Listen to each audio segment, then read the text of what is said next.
दोस्तों, यदि आप आईपीएस बनना चाहते हैं, आप इंडियन पुलिस सर्विस में काम करना चाहते हैं, अपनी सेवा देना चाहते हैं, तो ये वीडियो कंप्लीट देखना आपके लिए बेहद ज़रूरी है।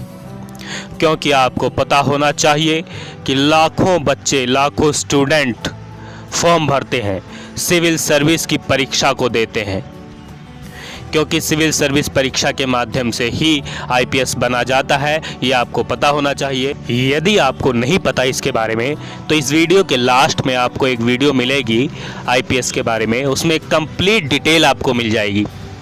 आज की इस वीडियो में हम आपको बताएंगे कि आईपीएस बनने की शुरुआत कब करनी चाहिए, क्योंकि यदि शुरुआत गलत हो गई या गलत समय पर हो गई तो बहुत मुश्किल हो जाएगा यूपीएससी की परीक्षा को पास करना, आपको अपने सपने को साकार करना। तो चलिए शुरुआत करते हैं। और आगे बढ़ने से पहले एक छोटी सी गुजारिश कर दें कि यदि आपने अभी तक चैनल को सब्सक्राइब नहीं किया है तो रेड कलर में सब्सक्राइब लिखा है, उसे दबा लीजिए। साथ में बेल आइकॉन आएगा, घंटी का बटन, उसे भी दबाइएगा। ये सब कुछ बिल्कुल फ्री है। फ़ायदा ये होगा कि हमारी वीडियो आप तक समय समय से पहुंचती रहेगी और आपको मदद मिलती रहेगी। तो चलिए आसान भाषा में कुछ अच्छा और नया सीखते हैं। दोस्तों, अक्सर स्टूडेंट जो आईपीएस बनना चाहते हैं वो सवाल पूछते हैं, उनके दिमाग में सवाल होता है कि आखिर तैयारी की शुरुआत कब करनी चाहिए। तैयारी की शुरुआत आप कभी भी कर सकते हैं, बशर्ते आप सारी शर्तें कंप्लीट करते हो। जैसे ग्रेजुएट होना कंपलसरी है, यदि आप फाइनल ईयर में हैं तो भी आप एग्ज़ाम दे सकते हैं यूपीएससी का। ये सारी बातें हमने ऑलरेडी बताई हुई हैं। इस वीडियो के लास्ट में जो वीडियो मिलेगी उसमें आपको मिल जाएगी। फ़िलहाल अभी आप समझिए, यदि आप 12वीं पास करते हैं और 12वीं के बाद से तैयारी शुरू करना चाहते हैं तो बहुत अच्छा समय होता है, बहुत अच्छा समय आपको मिल जाता है तैयारी करने के लिए। आप फर्स्ट ईयर से पढ़ने की आदत को डेवलप कीजिए, पढ़ने की आदत डालिए, क्योंकि पढ़ना सबसे ज़रूरी है। पढ़ाई आपकी बहुत इम्पोर्टेंट रखती है, बहुत मेहनत करके आपको पढ़ना होता है, तभी आप सिविल सर्विस परीक्षा को पास कर पाते हैं, जिसके द्वारा आप आईएएस, आईपीएस, आईआरएस 24 तरह की लगभग पोस्ट होती है, आप उसे हासिल करते हैं। और यदि आप आईपीएस की तैयारी करना चाहते हैं तो एग्ज़ाम क्वालिफाई करने के लिए सबसे ज़रूरी जो चीज़ है उसे समझ लीजिए। जब भी आप तैयारी शुरू करते हैं, उस दिन से लेकर जब तक आप बन नहीं जाते तब तक आपको उसमें प्रयासरत रहना होता है, आपको पढ़ते रहना होता है, मेहनत करनी होती है, उससे जुड़े रहना होता है। तो लगभग 2 साल का समय, इसमें 1.5 से 2 साल का समय लग जाता है।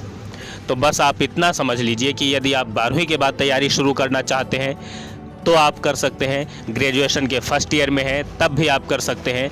पढ़ाई के साथ तैयारी शुरुआत बहुत अच्छी बात है, बहुत ज़रूरी है। समय पर आप एक बेहतर पोस्ट हासिल कर लेंगे। तो इतना समझ लीजिए, तैयारी की शुरुआत आप 12वीं के बाद भी कर सकते हैं, आप ग्रेजुएशन के फर्स्ट ईयर, सेकेंड ईयर या फाइनल ईयर में भी कर सकते हैं, ग्रेजुएशन के बाद भी कर सकते हैं। लेकिन 12वीं के बाद या फर्स्ट ईयर, सेकेंड ईयर से शुरुआत करते हैं तो बहुत अच्छी बात होती है, क्योंकि इसमें जो मुख्य बात है, जो देखने वाली और समझने वाली बात है, वो यही है कि जिस दिन भी आप तैयारी की शुरुआत करें उस दिन से लेकर 1.5 से 2 साल का समय आपके पास होना चाहिए। ऐसा समय जो आप पढ़ाई को दे सकें, अपने लक्ष्य को हासिल करने के लिए दे सकें। और हमें लगता है कि जो भी स्टूडेंट ऐसा करना चाहते हैं उनके पास समय होता है। वो निरंतरता भले ना बना रख पाएँ, जो निरंतरता नहीं बनाए रख पाते, कंटिन्यूटी नहीं बन पाती जिनके पास पढ़ाई में, वो बच्चे एग्ज़ाम में फ़ेल हो जाते हैं, एग्ज़ाम क्वालिफाई नहीं कर पाते, इंटरव्यू में रह जाते हैं। क्योंकि ये बहुत बृहद है, चारों तरफ से आपको देखना होता है, सीखना होता है, समझना होता है। यूपीएससी जो परीक्षा लेती है वो परीक्षा किसी व्यक्ति की नहीं होती, व्यक्तित्व की होती है। तो आपको पर्सनैलिटी डेवलप करनी होती है और वो एक दिन में नहीं होती, धीरे धीरे करनी होती है। और उस धीरे धीरे वाले प्रोसेस में 1.5 से 2 साल का समय लगता है। तो उम्मीद है आप समझ गए होंगे हमारी बातों को कि हम क्या कहना चाहते हैं, तैयारी की शुरुआत आपको कब करनी चाहिए। यदि फिर भी आपका कोई सवाल है तो नीचे आप कमेंट कीजिए, हमें आपके कमेंट का इंतज़ार रहता है। वीडियो अच्छी लगी हो तो लाइक कीजिए, शेयर कीजिए।